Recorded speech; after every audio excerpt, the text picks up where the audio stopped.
형은 항상 완벽해야 했고, 나는 항상 부족했어. 그게 우리 집의 규칙이었어. 동생은 나를 원망했을 거야. 당연하지. 난 동생한테서 모든 걸 빼앗았으니까. 서로를 원망하며 살아온 두 사람. 하지만 부모의 장례식 이후 그들은 같은 날, 같은 시간, 서로에게 말하지 않은 채 같은 선택을 합니다. 형은 모든 재산을 포기하고 떠나려 했고, 동생은 오래 숨겨둔 진실을 밝히려 했습니다. 그리고 그들이 마주한 순간 드러난 진실은 형을 원망해서가 아니었어. 형을 지켜주고 싶어서였어. 끝까지 말하지 못했던 마음. 지금부터 시작합니다. 장례식장은 조용했습니다. 아버지의 장례를 치른 지 사흘. 어머니마저 뒤따라 떠난 날의 밤이었습니다. 빈소 앞에 앉은 두 형제는 나란히 있었지만 서로를 보지 않았습니다. 형 민주는 검은 양복 차림으로 꼿꼿이 앉아 있었습니다. 그의 얼굴은 창백했지만 표정은 무너지지 않았습니다.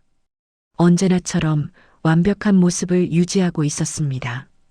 동생 민재는 민준의 옆에 앉아 있었습니다. 그는 눈이 충혈되어 있었고 손은 계속 떨리고 있었습니다. 하지만 그 역시 형을 보지 않았습니다. 조문객들이 모두 돌아간 후 둘만 남았을 때도 그들은 말이 없었습니다. 형? 민재가 먼저 입을 열었습니다. 응. 민준이 짧게 대답했습니다. 내일 변호사 사무실에서 유언장 개봉한대. 알고 있어. 갈 거지? 당연하지. 그게 전부였습니다. 더 이상의 대화는 없었습니다. 민재는 자리에서 일어났습니다. 그리고 빈소를 나가기 직전 형을 돌아보며 말했습니다. 형, 미안해. 민주는 고개를 들지 않았습니다. 뭐가? 아무것도. 민재가 문을 나갔습니다. 혼자 남은 민주는 부모님의 영정 사진을 바라보았습니다. 그의 눈에 눈물이 맺혔지만 흐르지는 않았습니다. 죄송합니다, 아버지. 어머니. 그의 목소리는 떨렸습니다. 제가 더 잘했어야 했는데. 그날 밤 두 형제는 각자의 방에서 같은 생각을 했습니다. 이제 끝내야 해. 하지만 그들이 끝내려는 것은 서로 전혀 다른 것이었습니다. 민준과 민재는 쌍둥이였지만 태어난 순서 때문에 운명이 갈렸습니다. 7분 먼저 태어난 민준은 형이 되었고 7분 늦게 태어난 민재는 동생이 되었습니다. 단 7분의 차이. 하지만 그 7분이 두 사람의 인생을 완전히 다르게 만들었습니다. 어린 시절 두 사람은 똑같이 생겼습니다. 같은 얼굴, 같은 키, 같은 목소리. 하지만 부모님의 눈에는 달랐습니다. 민준아, 넌 형이니까 동생한테 양보해야지. 민재야, 형이 하는 거 잘 보고 배워. 첫 번째 비교는 3살 때 시작되었습니다. 유치원 입학 면접. 선생님이 물었습니다. 이름이 뭐예요? 민준이 또박또박 대답했습니다. 이민준이요. 선생님이 웃으며 칭찬했습니다. 와, 똑똑하네. 그럼 동생 이름은? 민준이 동생을 가리키며 말했습니다. 민재요. 선생님이 민재에게 물었습니다. 민재는 몇 살이에요? 민재는 대답하지 못했습니다. 긴장해서 말문이 막힌 것입니다. 그때 어머니가 웃으며 말했습니다. 얘는 좀 소심해서요. 형이 워낙 활발하다 보니. 그날 집에 돌아와서 아버지는 민준의 머리를 쓰다듬으며 말했습니다. 우리 민준이 참 의젓하네. 역시 형이야. 민재는 아무 말도 듣지 못했습니다. 그때부터였습니다. 민준은 잘하는 아이, 민재는 부족한 아이가 된 것은 초등학교에 입학했을 때 두 사람은 같은 반이 되었습니다. 선생님은 첫날부터 말했습니다. 민준이가 형이니까 민재 잘 챙겨줘야 해. 민주는 고개를 끄덕였습니다. 네, 선생님. 하지만 민재는 그 말이 싫었습니다. 챙김을 받아야 하는 아이로 낙인 찍힌 것 같았습니다. 첫 시험이 있던 날 두 사람은 같은 점수를 받았습니다. 95점. 하지만 부모님의 반응은 달랐습니다. 민준아, 잘했어. 역시 우리 아들. 민재야, 너도 형처럼 공부 열심히 해야지. 같은 점수인데 민주는 칭찬을 받고 민재는 격려를 받았습니다. 칭찬과 격려. 비슷해 보이지만 전혀 다른 의미였습니다. 칭찬은 너는 이미 잘하고 있어라는 뜻이고 격려는 더 노력해야 해라는 뜻이었습니다. 민재는 그날 밤 혼자 방에서 울었습니다. 민주는 옆방에서 그 소리를 들었지만 어떻게 해야 할지 몰랐습니다. 3학년이 되었을 때 민주는 반장이 되었습니다. 선생님이 추천했고 아이들도 찬성했습니다. 민주는 책임감이 강하고 친구들을 잘 챙겼습니다. 민재는 민준을 자랑스러워했지만 동시에 질투도 났습니다. 같은 얼굴인데 왜 형만 주목받는지 이해할 수 없었습니다. 어느 날 민재가 용기를 내서 말했습니다. 선생님, 저도 반장하고 싶어요. 선생님이 웃으며 말했습니다. 민재야, 반장은 한 명만 하는 거야. 그리고 너는 형이 있잖아. 형한테 배우면서 천천히 성장하면 돼. 민재는 고개를 숙였습니다. 네. 그날 집에 돌아와서 민재는 부모님께 말했습니다. 저도 뭔가 하고 싶어요. 아버지가 물었습니다. 뭘? 잘 모르겠어요. 그냥 형처럼 뭔가. 어머니가 웃으며 말했습니다. 민재야, 넌 내 길을 찾으면 돼. 형이랑 똑같을 필요는 없어. 그 말은 위로처럼 들렸지만 민재에게는 다르게 들렸습니다. 너는 형만큼 못하니까 다른 걸 해. 5학년 때 두 사람은 피아노 학원에 다니기 시작했습니다. 민주는 악보를 빨리 읽었고 손가락도 유연했습니다. 선생님이 칭찬했습니다. 민준이는 재능이 있어요. 계속하면 콩쿠르도 나갈 수 있겠어요. 민재는 연습을 열심히 했지만 민준만큼 빠르게 늘지 않았습니다. 선생님이 말했습니다. 민재야, 조급해하지 마. 천천히 해도 돼. 민재는 그 말이 싫었습니다. 천천히 해도 되라는 말은 어차피 형만큼은 안 되라는 뜻처럼 들렸습니다. 6개월 후 민주는 콩쿠르에서 은상을 받았습니다. 부모님은 너무 기뻐하며 외식을 했습니다. 우리 민준이 정말 대단해. 이 정도면 예고도 갈 수 있겠는걸? 민재는 옆에서 조용히 밥을 먹었습니다. 아무도 그에게 말을 걸지 않았습니다. 집에 돌아와서 민재는 방에 들어가자마자 피아노 악보를 찢어버렸습니다. 그리고 소리내어 울었습니다. 민준이 문을 두드렸습니다. 민재야, 괜찮아? 꺼져. 민재가 소리쳤습니다. 민주는 문 앞에서 한동안 서 있다가 결국 자기 방으로 돌아갔습니다. 그 후로 민재는 피아노를 그만뒀습니다. 부모님은 말렸지만 민재는 고집을 부렸습니다. 하기 싫어요. 형만큼 못하는데 왜 해요? 어머니가 한숨을 쉬며 말했습니다. 민재야, 왜 자꾸 형이랑 비교해? 넌 너잖아. 전 제가 아니에요. 전 그냥 형보다 못한 동생이에요. 민재가 울면서 방으로 뛰어들어갔습니다. 아버지가 민준을 불렀습니다. 민준아, 동생이 요즘 좀 예민한가 봐. 내가 잘 챙겨줘. 민준은 고개를 끄덕였습니다. 네, 아빠. 하지만 민준도 힘들었습니다. 형이라는 이유로 항상 동생을 배려해야 했고 항상 모범을 보여야 했습니다. 그것도 부담이었습니다. 중학교에 올라갔을 때 두 사람은 다른 반이 되었습니다. 처음으로 떨어진 것입니다. 민재는 홀가분했습니다. 이제 비교당하지 않겠구나 생각했습니다. 하지만 첫 시험 결과가 나왔을 때 선생님이 말했습니다.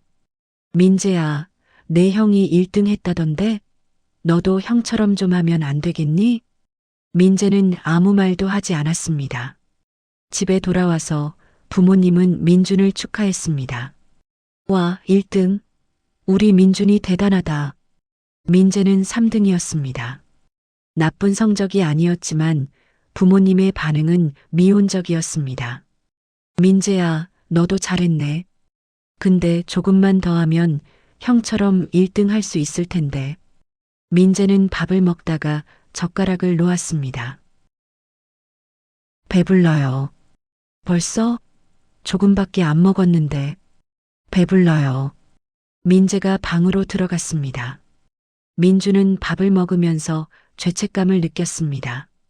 하지만 어떻게 해야 할지 몰랐습니다. 고등학교에 진학할 때 부모님은 민준에게만 과외를 시켜주었습니다. 민준이는 워낙 공부를 잘하니까 좋은 대학 보내야지. 민재가 물었습니다. 저는요? 너도 열심히 하면 과외시켜줄게. 하지만 그 약속은 지켜지지 않았습니다. 민재가 아무리 열심히 해도 부모님은 나중에라고만 했습니다. 민재는 알았습니다. 자신은 투자할 가치가 없다고 부모님이 생각한다는 것을. 고등학교 2학년 때 민주는 전교 1등을 했습니다. 학교에서 표창도 받았습니다. 민재는 전교 20등이었습니다. 나쁘지 않은 성적이었지만 부모님의 눈에는 보이지 않았습니다. 민재야, 너도 형처럼 공부 좀 열심히 해라. 형 혼자 다 짊어지면 되겠니? 아버지의 말에 민재는 처음으로 반박했습니다. 전 형이 아니에요. 뭐? 전 형이 아니라고요. 왜 저한테 형처럼 하라고만 하세요? 야, 이 녀석이 지금. 형은 형이고 전 저예요. 왜 그걸 모르세요? 민재가 소리쳤습니다. 아버지가 화를 냈습니다. 내가 지금 부모한테 대드는 거야? 대드는 게 아니라 말하는 거예요. 전 18년 동안 한 번도 제 이야기를 못했어요. 뭐가 불만이야? 우리가 너한테 뭘 못해줬는데. 전부요. 민재의 목소리가 떨렸습니다. 처음부터 끝까지 전부요. 민재가 집을 나갔습니다. 민주는 그 광경을 2층에서 지켜보고 있었습니다. 가슴이 아팠지만 내려가지 못했습니다. 민재는 밤늦게까지 돌아오지 않았습니다. 부모님은 걱정했지만 민준에게 찾아오라고 시켰습니다. 형이 가서 데려와. 내 말이면 들을 거야. 민주는 민재가 있을 만한 곳을 찾아다녔습니다. 학교 운동장, 동네 공원, 편의점 앞. 결국 한강 다리 아래에서 민재를 찾았습니다. 민재는 계단에 앉아 강을 바라보고 있었습니다. 민재야. 민준이 조심스럽게 불렀습니다. 왔어? 응. 집에 가자. 싫어. 부모님이 걱정하셔. 걱정은 무슨. 형 걱정하시겠지. 민주는 민재 옆에 앉았습니다. 미안해. 뭐가? 내가 내 인생을 망친 것 같아서. 민재가 형을 쳐다봤습니다. 형 잘못 없어. 하지만 형은 그냥 잘한 것뿐이야. 형이 잘못한 게 아니라 나 혼자 못한 거지. 그게 아니야. 그게 맞아. 민재가 고개를 숙였습니다. 형은 형대로 힘들었을 거야. 나도 알아. 항상 모범이 되어야 하고 항상 완벽해야 하고 그것도 힘들었겠지. 응. 근데 난 그것보다 더 힘들어. 아무리 해도 인정받지 못하는 게. 민주는 아무 말도 할 수 없었습니다. 두 사람은 한동안 말없이 앉아 있었습니다. 형? 응. 우리 형제 아니었으면 좋겠다. 그 말에 민준의 가슴이 무너졌습니다. 그럼 이렇게 비교당하지 않았을 텐데. 민재가 일어났습니다. 집에 가자. 부모님 걱정하신다며. 그날 이후 두 사람은 더 멀어졌습니다. 민주는 항상 완벽해야 했습니다. 형이라는 이유로, 첫째라는 이유로 민주는 실수할 수 없었습니다. 어릴 때부터 부모님은 말했습니다. 민준아, 넌 형이니까 동생한테 본보기가 되어야 해. 민준이가 잘못하면 민재도 따라하니까 항상 조심해야 해. 형은 책임감이 있어야지. 민주는 그 말들을 내면화했습니다. 그리고 스스로에게 더 높은 기준을 적용했습니다. 시험에서 100점을 받아도 민주는 만족하지 못했습니다. 문제가 쉬웠나? 생각하며 더 어려운 문제집을 풀었습니다. 운동을 해도 친구를 사귀어도 취미를 가져도 민주는 항상 최선을 다했습니다. 하지만 그건 즐거움이 아니었습니다. 의무였습니다. 중학교 2학년 때 민주는 처음으로 무너졌습니다. 중간고사에서 2등을 한 것입니다. 1등은 같은 반의 다른 학생이었습니다. 민주는 집에 돌아와서 부모님께 성적표를 보여줬습니다. 아버지가 물었습니다. 왜 2등이야? 죄송해요. 죄송하다고 될 일이야? 내가 얼마나 공부했는데. 더 열심히 할게요. 어머니가 한숨을 쉬었습니다. 민준아, 엄마 아빠가 너한테 바라는 게 뭔지 알지? 넌 우리 집의 기둥이야. 기둥이 흔들리면 어떡해? 민주는 고개를 숙였습니다. 네. 그날 밤 민주는 새벽까지 공부했습니다. 눈이 따갑고 머리가 아팠지만 멈추지 않았습니다. 다음 시험에서 1등을 해야 한다는 압박감. 그게 민준을 짓눌렀습니다. 민재는 형의 방에서 새어나오는 불빛을 보며 생각했습니다. 형도 힘들겠다. 하지만 그 생각은 오래가지 않았습니다. 그래도 형은 인정받잖아. 고등학교에 진학한 후 민준의 부담은 더 커졌습니다. 부모님은 민준이 명문대에 가기를 바랐습니다. 서울대, 연세대, 고려대. 최소한 그 정도는 되어야 한다고 했습니다. 민준아, 우리 형편이 넉넉한 것도 아니잖아. 내가 좋은 대학 가서 장학금 받아야 동생도 대학 보낼 수 있어. 민주는 그 말을 듣고 더 큰 책임감을 느꼈습니다. 내가 잘해야 민재도 기회가 생긴다. 민주는 매일 6시간만 자고 나머지 시간은 모두 공부에 쏟았습니다. 친구들이 놀자고 해도 거절했습니다. 미안, 난 공부해야 해. 야, 너 좀 쉬어. 항상 공부만 하면 어떡해. 괜찮아. 나는 이게 좋아. 하지만 사실 민주는 즐겁지 않았습니다. 그저 해야 하니까 하는 것이었습니다. 고2 여름방학 민주는 도서관에서 공부하다가 쓰러졌습니다. 과로와 스트레스로 인한 일시적 기절이었습니다. 병원에 실려간 민주는 의사에게 들었습니다. 학생, 이렇게 무리하면 안 돼요. 몸이 견딜 수가 없어요. 괜찮아요. 괜찮지 않아요. 계속 이렇게 하면 큰 병 생겨요. 하지만 민주는 달라지지 않았습니다. 집에 돌아와서 어머니가 물었습니다. 괜찮아? 무리하지 마. 네, 괜찮아요. 그래도 공부는 계속해야지. 이번 모의고사 중요하다며? 네. 민주는 다시 책상에 앉았습니다. 민재는 형의 방문 앞에 서서 망설였습니다.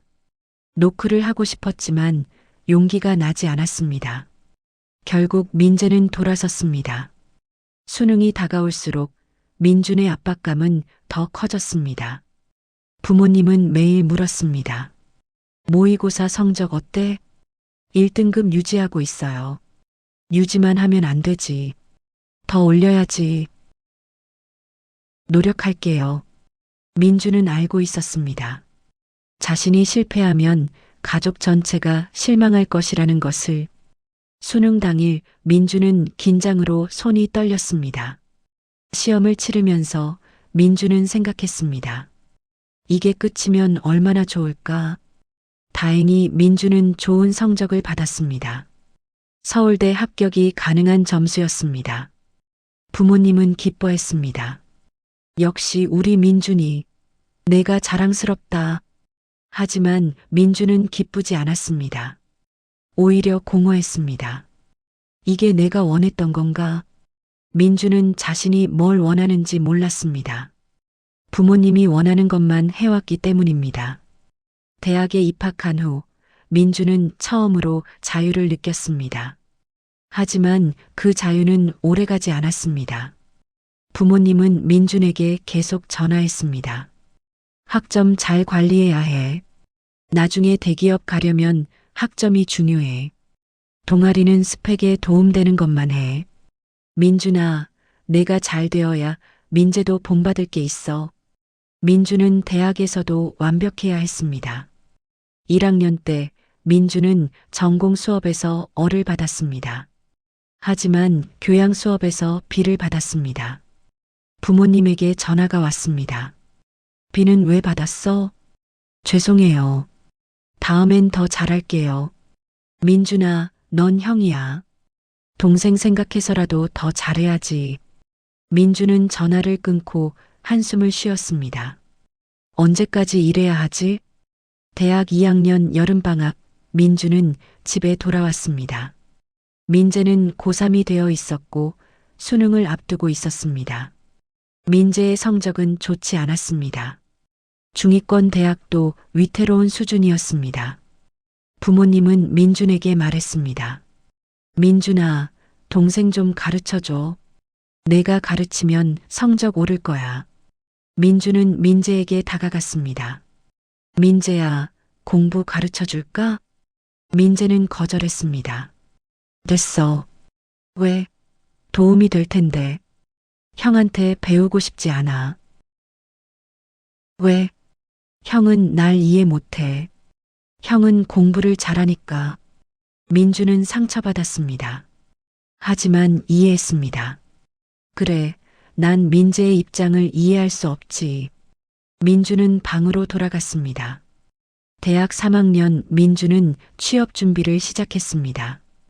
부모님은 대기업에 가기를 바랐습니다. 민준아, 삼성이나 현대 같은 데 가야지. 안정적이잖아. 민주는 고개를 끄덕였습니다. 네. 하지만 민주는 대기업에 관심이 없었습니다. 그저 부모님이 원하니까 준비하는 것이었습니다. 인턴십에 지원했고 합격했습니다. 6개월간 인턴으로 일했습니다. 일은 힘들었지만 민주는 잘 해냈습니다. 상사들의 평가도 좋았습니다. 정규직 전환 제안을 받았습니다. 부모님은 기뻐했습니다. 우리 민준이 대단해. 대기업 정규직이라니. 민주는 웃으며 대답했습니다. 감사합니다. 하지만 속으로는 생각했습니다. 나는 정말 행복한 걸까? 정규직으로 전환된 후 민주는 더 바빠졌습니다. 야근도 잦았고 주말 근무도 있었습니다. 민주는 자신의 삶이 없는 것 같았습니다. 회사와 집만 오가는 삶. 어느 날 대학 동기가 연락했습니다. 민준아, 우리 창업할 건데 같이 안 할래? 내 능력이면 충분히 할 수 있어. 민주는 흔들렸습니다.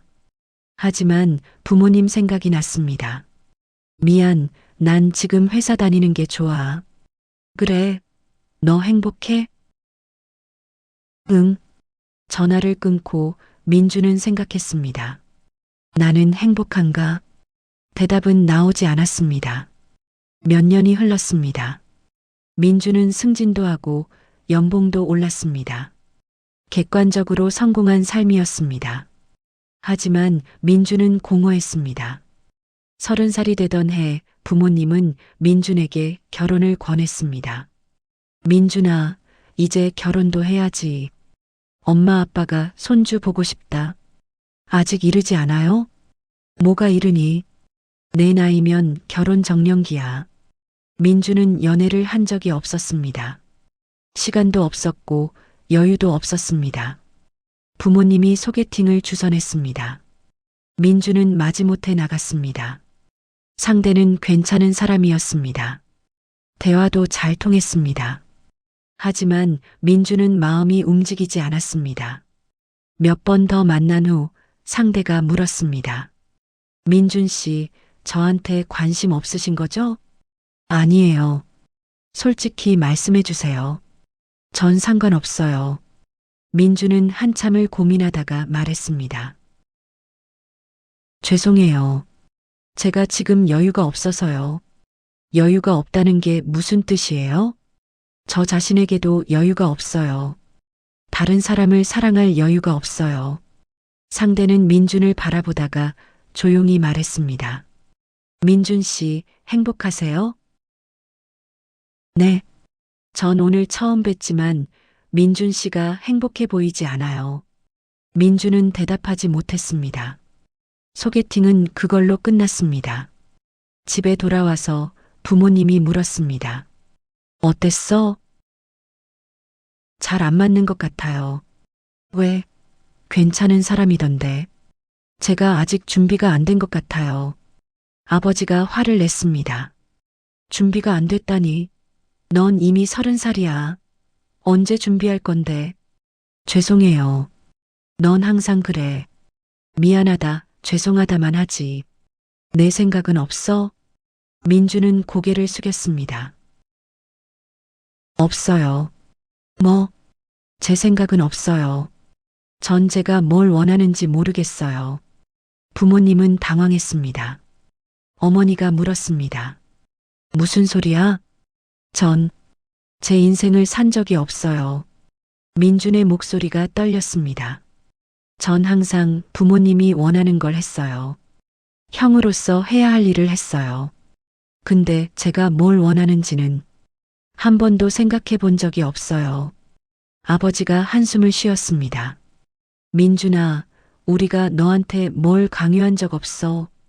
다 내가 알아서 잘한 거잖아. 네. 그럼 왜 이러는 거야? 민주는 대답하지 못했습니다. 부모님은 더 이상 말하지 않았습니다. 민주는 방으로 들어가 침대에 누웠습니다. 나는 누구인가? 그 질문에 답을 찾을 수 없었습니다. 민재는 항상 비교당했지만 실은 형을 사랑했습니다. 어릴 때 민재는 형을 동경했습니다. 형은 똑똑하고 친절하고 멋있었습니다. 민재는 형처럼 되고 싶었습니다. 하지만 부모님의 비교가 시작되면서 그 동경은 질투로 변했습니다. 왜 나는 형처럼 못할까? 민재는 스스로를 자책했습니다.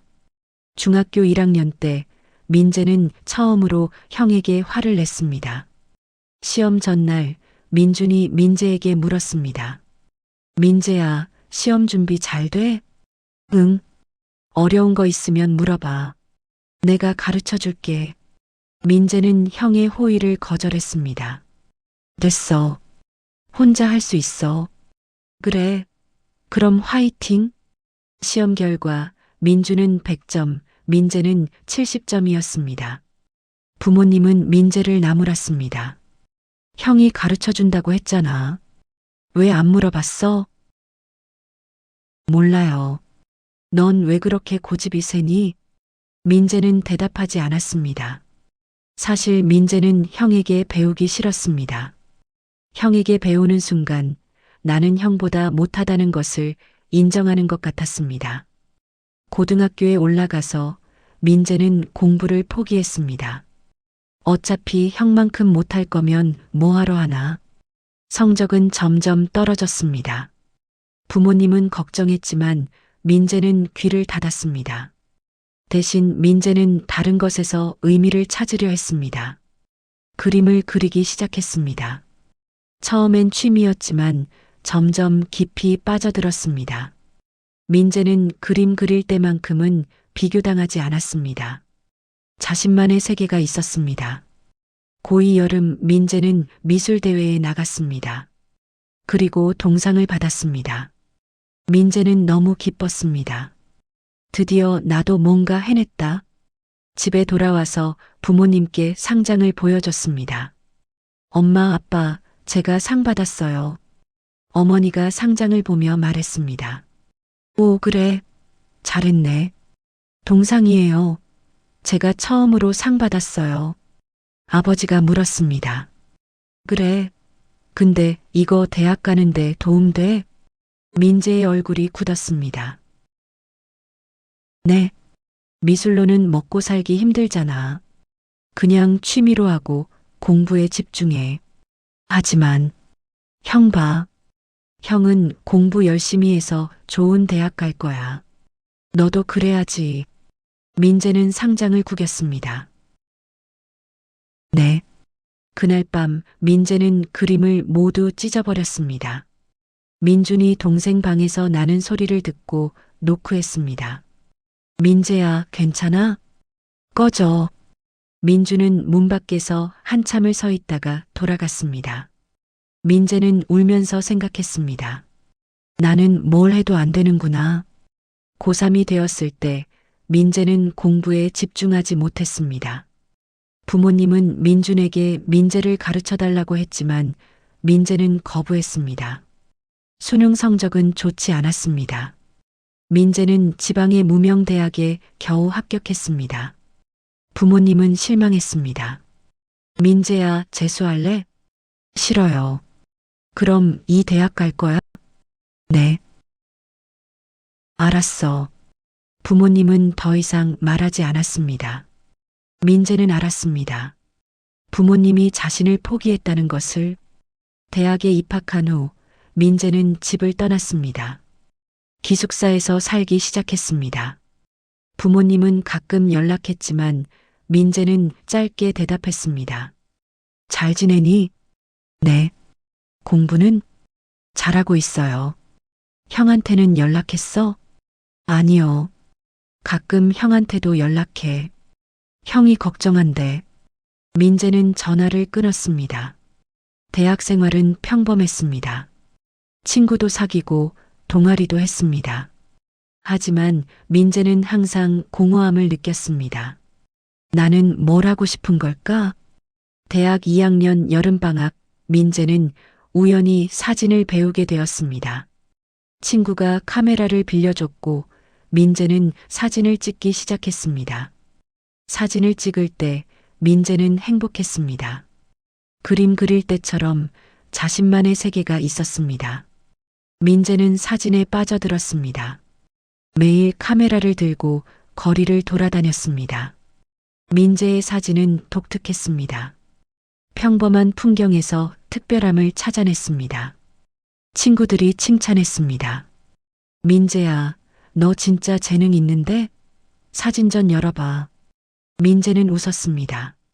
나, 무슨, 진짜야. 너 작품 수준인데. 민재는 그 말이 기뻤습니다. 대학 3학년 민재는 작은 사진전을 열었습니다. 학교 갤러리에서 일주일간 전시했습니다. 반응은 좋았습니다. 많은 사람들이 민재의 사진을 칭찬했습니다. 민재는 처음으로 자신이 가치 있다고 느꼈습니다. 하지만 부모님께는 말하지 않았습니다. 어차피 이해 못하실 거야. 대학 4학년 민재는 진로를 고민했습니다. 사진작가가 되고 싶었지만 현실적으로 어려웠습니다. 부모님은 취직을 하길 바랐습니다. 민재는 작은 회사에 취직했습니다. 마케팅팀에서 일했습니다. 일은 괜찮았지만 열정은 없었습니다. 퇴근 후 민재는 사진을 찍으러 다녔습니다. 그게 민재의 유일한 낙이었습니다. 어느 날 민재의 사진이 공모전에서 수상했습니다. 큰 상은 아니었지만 민재는 기뻤습니다. 부모님께 전화했습니다. 엄마, 저 사진 공모전에서 상 받았어요. 그래, 잘했네. 상금 있어? 50만 원이요. 오, 그럼 용돈 벌었네. 네. 민재는 실망했습니다. 부모님은 여전히 이해하지 못했습니다. 민준에게도 연락하고 싶었지만 하지 않았습니다. 형은 바쁠 거야. 나 같은 거에 신경 쓸 시간 없을 거야. 시간이 흘렀습니다. 민재는 28살이 되었습니다. 회사는 여전히 다니고 있었고 사진은 여전히 취미로 하고 있었습니다. 부모님은 민재에게 결혼을 권했습니다. 민재야, 형도 결혼 안 했는데 내가 먼저 해도 좋아. 관심 없어요. 왜? 좋은 사람 만나야지. 혼자가 편해요.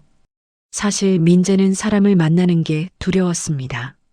나처럼 부족한 사람을 누가 좋아하겠어? 민재는 자존감이 낮았습니다. 어릴 때부터 비교당하며 자란 탓에 스스로를 가치 없게 여겼습니다.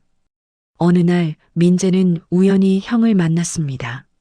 지하철에서였습니다. 민주는 피곤해 보였습니다. 눈 밑에 다크서클이 있었고 표정이 어두웠습니다. 민재는 다가가려다가 멈췄습니다. 형한테 뭐라고 말하지? 결국 민재는 다가가지 않았습니다. 다음 역에서 내렸습니다. 집에 돌아와서 민재는 생각했습니다. 형도 힘들어 보이는데, 나만 힘든 줄 알았는데, 민재는 처음으로 형을 걱정했습니다. 하지만 연락하지는 않았습니다.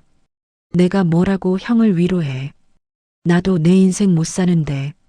29살이 되던 해 민재는 큰 결심을 했습니다. 회사를 그만두고 사진작가로 살기로 했습니다. 부모님께 말씀드렸습니다.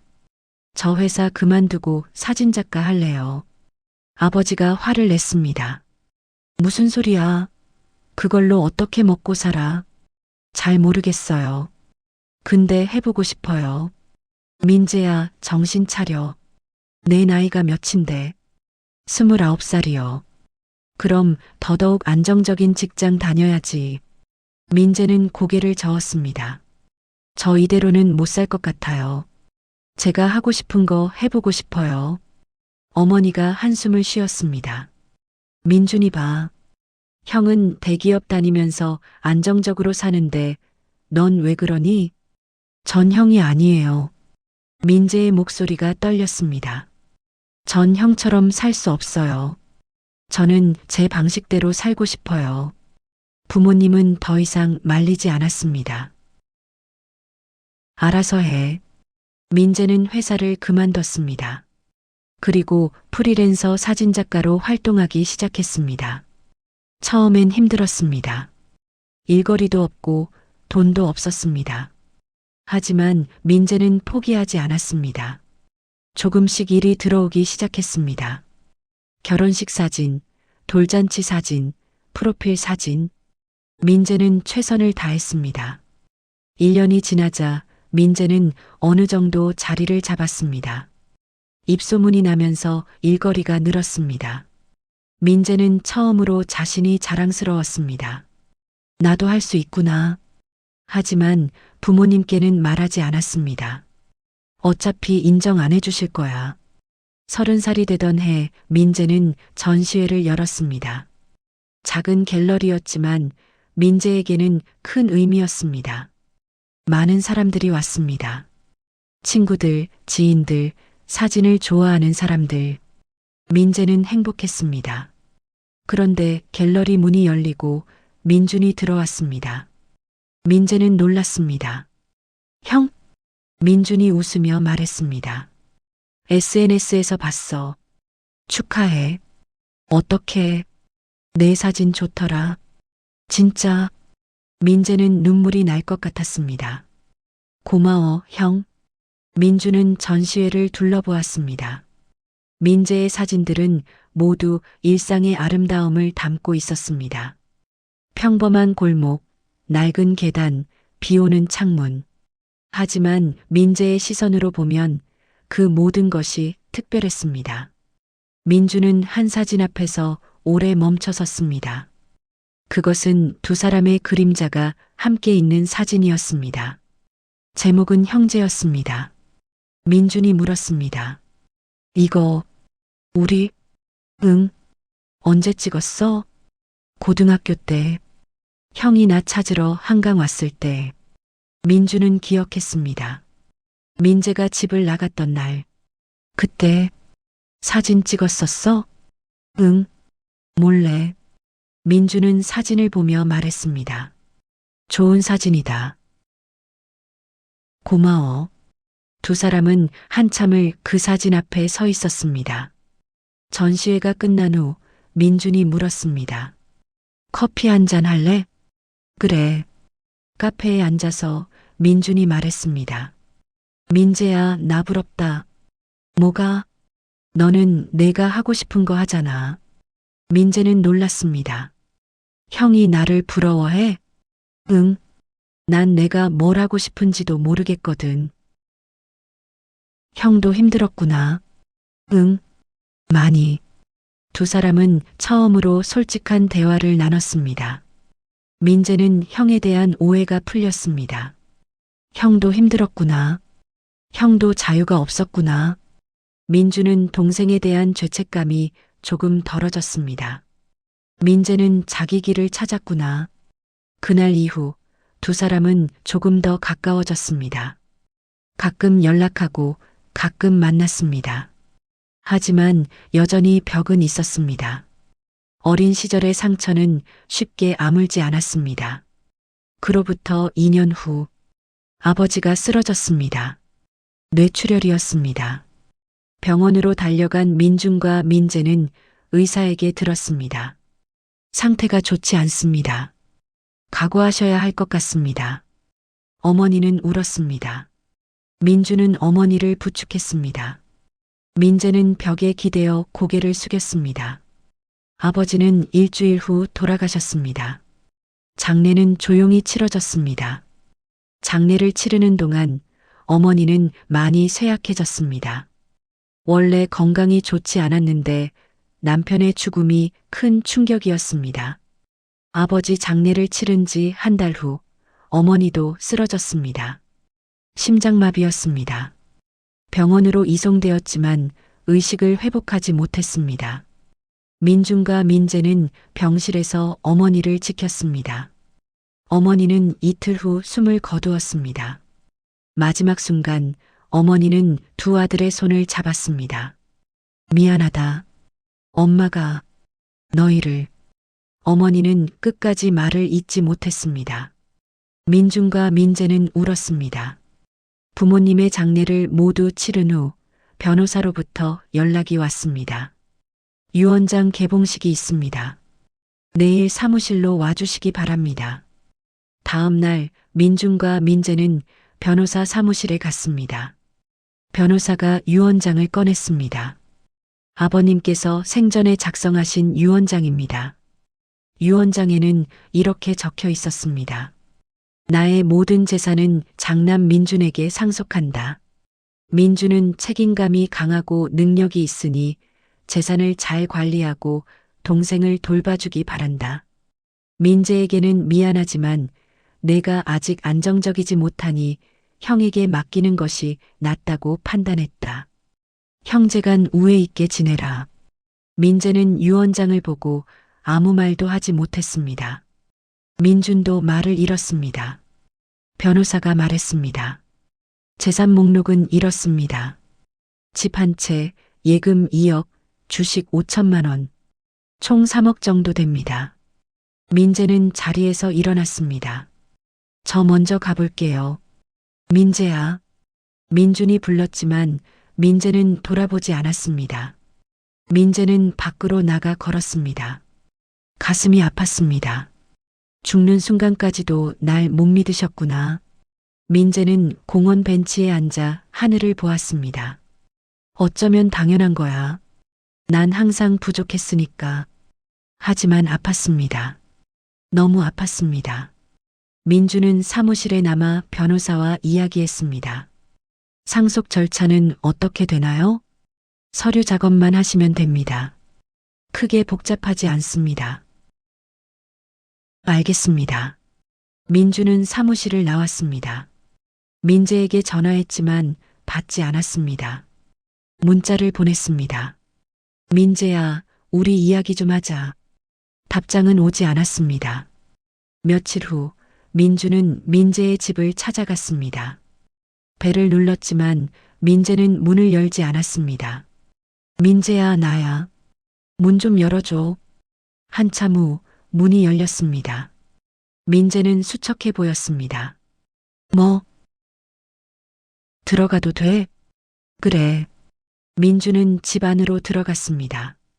둘은 마주 앉았습니다. 민준이 먼저 입을 열었습니다. 민재야, 유산 이야기 하려고. 됐어. 뭐가? 나 필요 없어. 형이 다 가져. 그게 무슨. 아버지 유언대로 하면 되잖아. 나 아직 안정적이지 못하니까. 민재의 목소리는 차가웠습니다. 민주는 가슴이 아팠습니다. 민재야, 나는 그렇게 생각 안 해. 형이 어떻게 생각하든 상관없어. 아버지가 그렇게 생각하셨잖아. 민재야, 형 가줘. 나 혼자 있고 싶어. 민주는 더 이상 말할 수 없었습니다. 집을 나오면서 민주는 생각했습니다.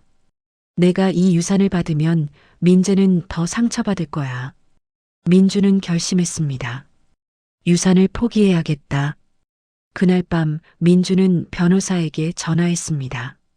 상속 포기하고 싶습니다. 네. 왜요? 동생한테 주고 싶어요. 하지만 유언장은 상관없습니다. 제 권리를 포기하는 겁니다. 변호사는 한참을 침묵하다가 말했습니다. 알겠습니다. 서류 준비하겠습니다. 민주는 전화를 끊고 안도했습니다. 이게 맞는 거야. 민재는 그 돈이 필요해. 하지만 민재도 같은 시간 결심하고 있었습니다. 민재는 오래 숨겨둔 비밀을 꺼내기로 했습니다. 민재는 노트북을 켰습니다. 그리고 오래된 파일을 열었습니다. 그것은 15년 전에 작성된 문서였습니다. 제목은 진실이었습니다. 민재는 그 문서를 읽으며 눈물을 흘렸습니다. 이제 형한테 말해야 해. 더 이상 숨길 수 없어. 다음 날 민재는 민준에게 문자를 보냈습니다. 형, 내일 만나자. 할 말이 있어. 민준이 답장했습니다. 그래. 나도 할 말 있어. 두 사람은 다음 날 카페에서 만났습니다. 민재가 먼저 말했습니다. 형, 나 형한테 숨긴 게 있어. 뭔데? 민재는 한참을 망설이다가 말했습니다. 15년 전, 형이 콩쿠르에서 은상 받았을 때 기억나? 응, 사실, 그때, 민재의 목소리가 떨렸습니다. 형이 금상을 받았어야 했어. 무슨 소리야? 심사위원 중 한 명이 우리 아버지 지인이었어. 그 사람이 형 점수를 깎았어. 민주는 믿을 수 없다는 표정이었습니다. 왜? 나 때문에. 뭐? 민재는 눈물을 흘리며 말했습니다. 아버지가 그 사람한테 부탁했어. 형이 너무 잘해서 민재가 위축된다고. 형을 조금만 낮춰달라고. 민주는 충격을 받았습니다. 그게 사실이야? 응. 나 그때 우연히 들었어. 아버지 전화 통화. 민재는 주머니에서 오래된 녹음 파일을 꺼냈습니다. 증거도 있어. 그때 녹음했어. 민주는 손이 떨렸습니다. 왜 이제 말해? 미안해. 나 겁났어. 형한테 말하면 형이 더 상처받을 것 같았어. 민주는 녹음을 들었습니다. 아버지의 목소리가 들렸습니다. 민준이가 너무 잘해서 민재가 주눅 들어 있어요. 이번에 좀 조절해 주실 수 있을까요? 민주는 눈물이 났습니다. 아버지가, 형, 미안해. 나 때문에 형이. 아니야. 민주는 고개를 저었습니다. 내 잘못이 아니야. 하지만, 아버지 잘못이야. 아버지가 잘못하신 거야. 민주는 울었습니다. 나는 부모님을 위해 열심히 살았어. 근데 부모님은 나를 조작했어? 민재도 울었습니다. 형, 미안해. 진작 말했어야 했는데. 아니야. 말해줘서 고마워. 두 사람은 한참을 울었습니다. 그날 두 사람은 각자의 결심을 나눴습니다. 민준이 말했습니다. 민재야, 나 유산 포기할 거야. 뭐? 너한테 주려고. 민재는 고개를 저었습니다. 안 돼. 난 필요 없어. 하지만, 형, 나 진실 밝힐 거야. 무슨? 아버지가 형한테 한 일들 다 밝힐 거야. 민주는 놀랐습니다. 왜? 형을 지키고 싶어서. 민재의 목소리가 떨렸습니다. 형은 평생 부모님을 위해 살았어. 근데 부모님은 형을 조작했어. 그걸 세상이 알아야 해. 민주는 고개를 저었습니다. 아니야. 그럴 필요 없어. 왜? 부모님은 돌아가셨어. 이제 와서 그런 걸 밝혀서 뭐해. 하지만 형은, 난 괜찮아. 정말. 민재는 형을 보며 생각했습니다. 형은 여전히 부모님을 감싸고 있구나. 민준도 동생을 보며 생각했습니다. 민재는 나를 지키려고 하는구나.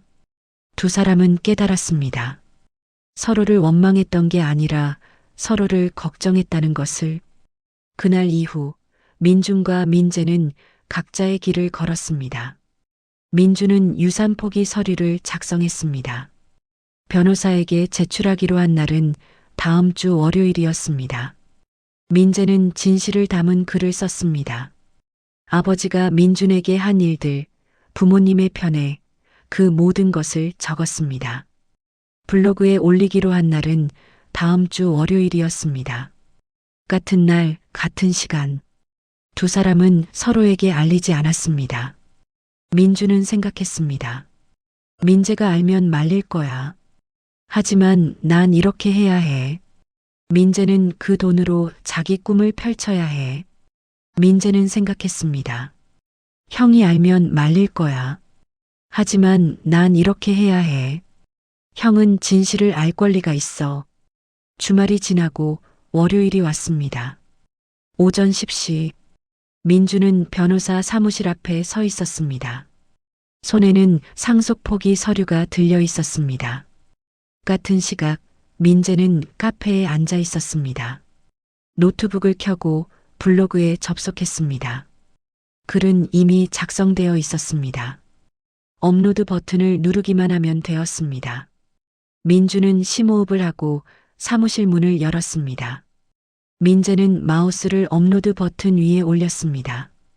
그때 두 사람의 휴대전화가 동시에 울렸습니다.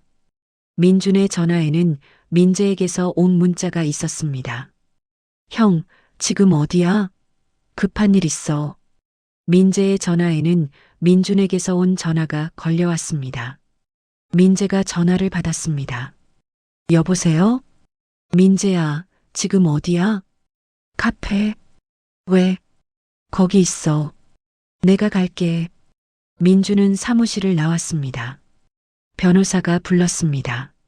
민준 씨, 서류는요? 죄송합니다. 다음에 올게요. 민준은 뛰었습니다. 민재는 당황했습니다. 형이 왜 갑자기? 민재는 노트북을 닫았습니다. 20분 후 민준이 카페에 도착했습니다. 숨을 헐떡이며 민재 앞에 앉았습니다. 형, 무슨 일이야? 너 지금 뭐 하려던 거야? 뭐? 블로그에 뭔가 올리려던 거 아니야? 민재는 놀랐습니다. 어떻게 알았어? 내 SNS 봤어. 오늘 중요한 글을 올립니다라고 썼더라. 민재는 한숨을 쉬었습니다. 맞아. 진실을 밝히려고 했어. 하지 마. 왜? 그럴 필요 없어. 형, 하지만. 민재야, 나 유산 포기하려고 했어. 이번엔 민재가 놀랐습니다. 뭐?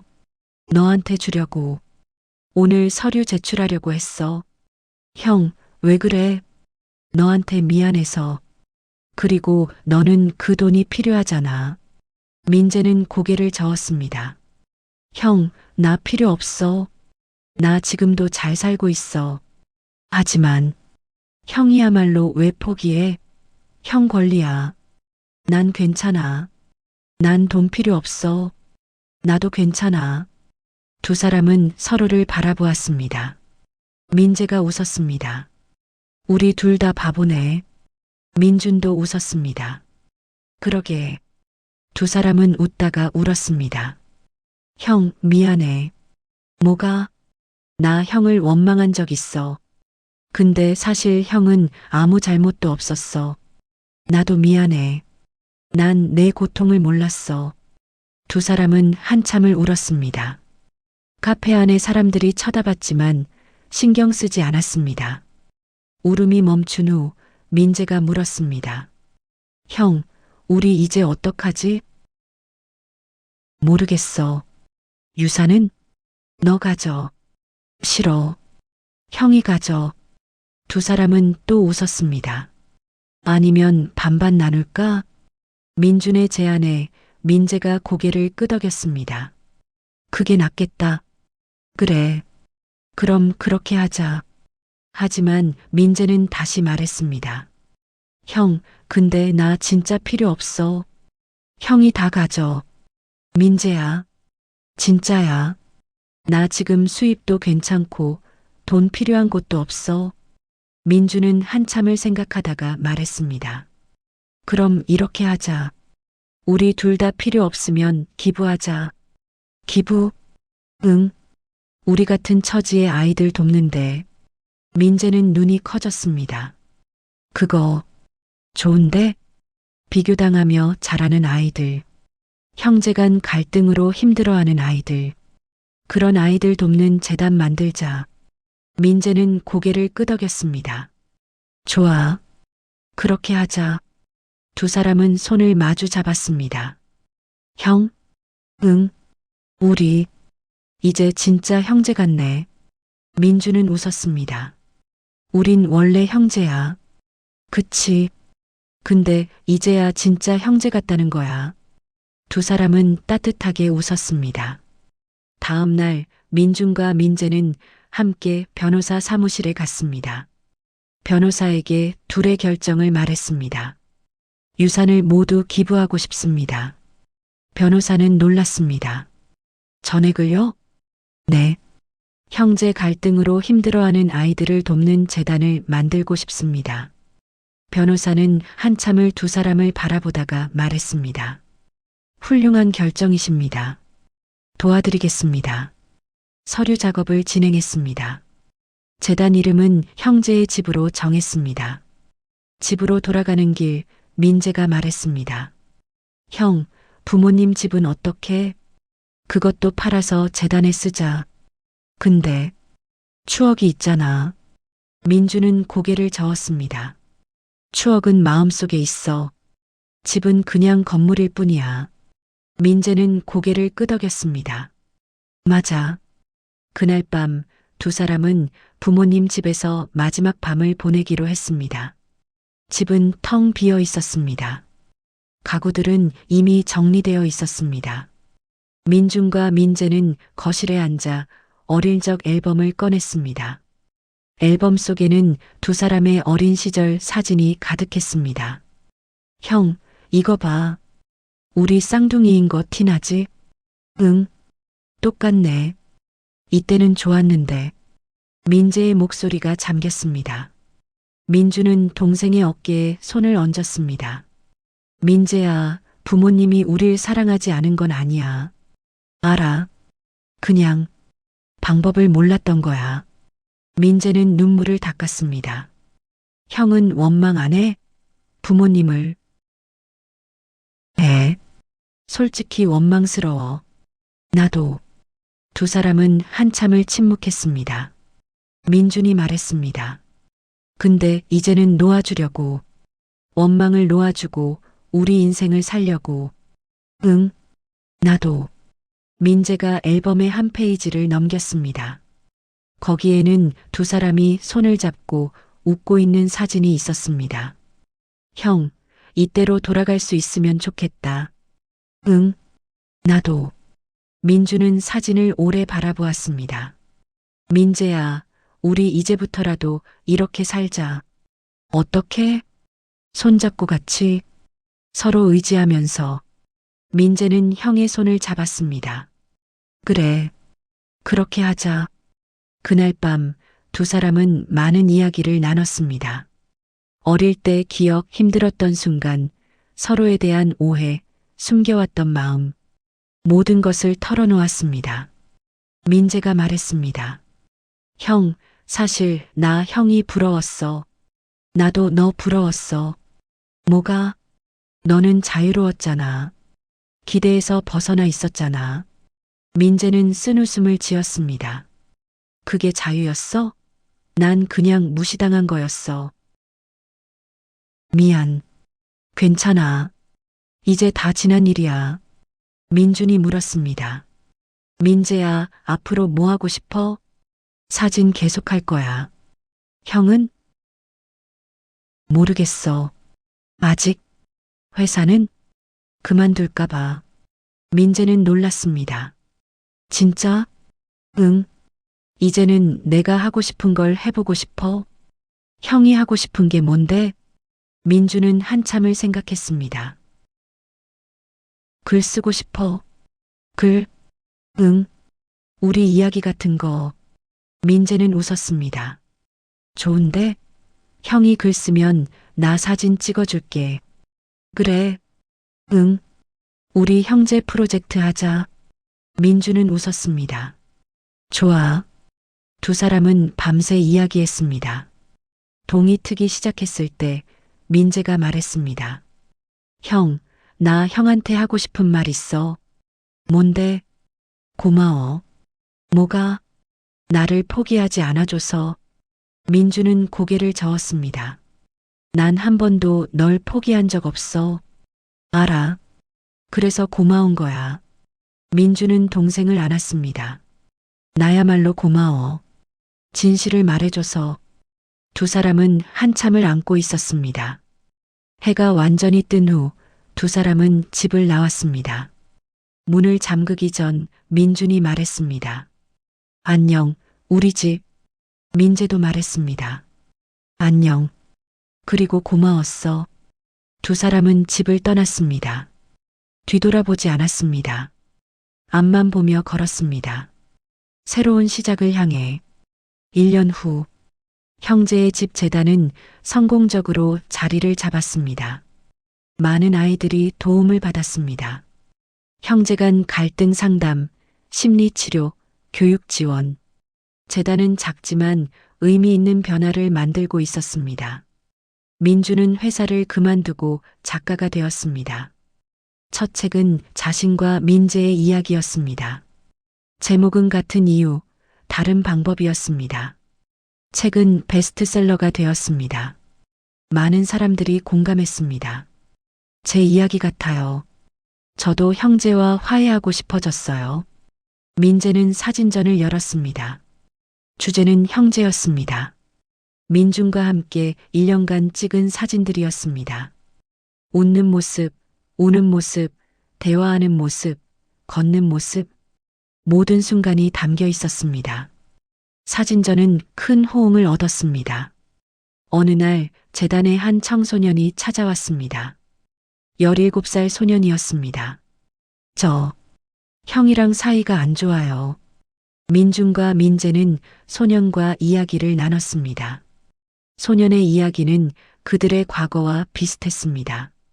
비교당하는 동생, 부담을 짊어진 형. 민준이 말했습니다. 형을 원망하니? 네. 형은 너를 원망할까? 소년은 고개를 저었습니다. 모르겠어요. 민재가 말했습니다. 아마 형도 힘들 거야. 너만큼. 진짜요? 응. 우리도 그랬거든. 민준이 자신의 책을 건넸습니다. 이거 읽어봐. 도움이 될 거야. 소녀는 책을 받았습니다. 감사합니다. 몇 주 후 소년이 다시 찾아왔습니다. 이번엔 형과 함께였습니다. 책 읽고 형이랑 이야기했어요. 그래, 어땠어?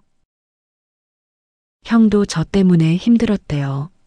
형이 고개를 끄덕였습니다. 네. 전 동생이 절 원망하는 줄 알았어요. 민재가 웃었습니다. 우리도 그랬어요. 네 사람은 함께 이야기를 나눴습니다. 헤어질 때 두 소녀는 손을 잡고 있었습니다. 민준과 민재는 그 모습을 보며 웃었습니다. 우리 같네. 응. 그날 저녁 민준과 민재는 함께 저녁을 먹었습니다. 형, 우리 잘하고 있는 거 맞지? 응. 잘하고 있어. 다행이다. 민준은 동생을 보며 말했습니다. 민재야, 너 알아? 뭐? 우리가 그때 한 선택. 방법은 달랐지만 이유는 같았어. 응, 알아. 너는 나를 지키려고 했고 나는 너를 지키려고 했. 계속. 오전 923. 민재는 눈물이 났습니다. 형, 우리 둘 다 서로를 사랑했던 거야. 그걸 표현하는 방법을 몰랐을 뿐이지. 민재는 고개를 끄덕였습니다. 맞아. 우린 서로를 사랑했어. 두 사람은 잔을 부딪혔습니다. 앞으로도 잘 부탁해, 동생. 나야말로 형. 몇 년이 흘렀습니다. 민주는 여러 권의 책을 냈고 강연도 다녔습니다. 민재는 유명 사진작가가 되었고 해외 전시도 했습니다.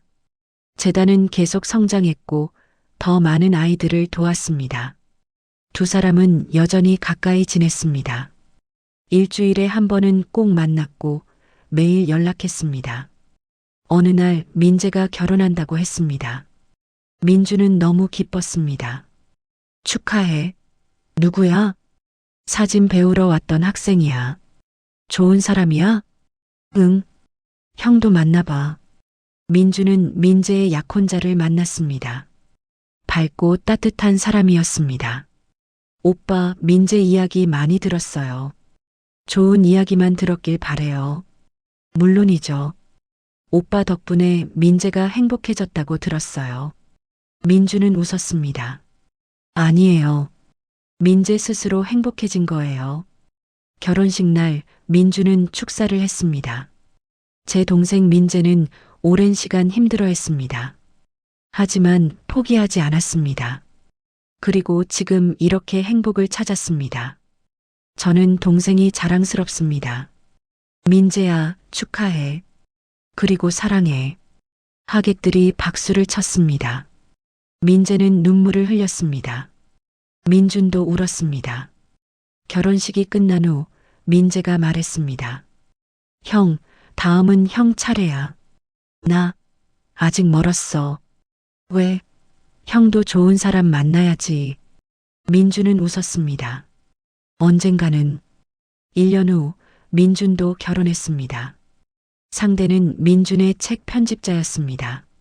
민재는 결혼식 사진을 찍어주었습니다. 형, 행복해 보여. 응, 정말 행복해. 다행이다. 두 사람은 함께 사진을 찍었습니다. 카메라 앞에서 나란히 서서 웃었습니다. 어릴 때처럼.